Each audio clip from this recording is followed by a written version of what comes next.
எது இதுவோ உன் மௌனம் சொல்கின்ற எழுத்தில்லா ஓசைகள் என்னென்று நான் சொல்லுவேன்.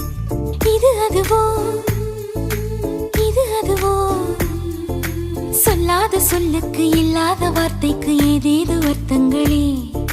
பெண் தோழன் நான், ஆண் தோழி நீ, நட்புக்குள் நம் காதல் வாழும்.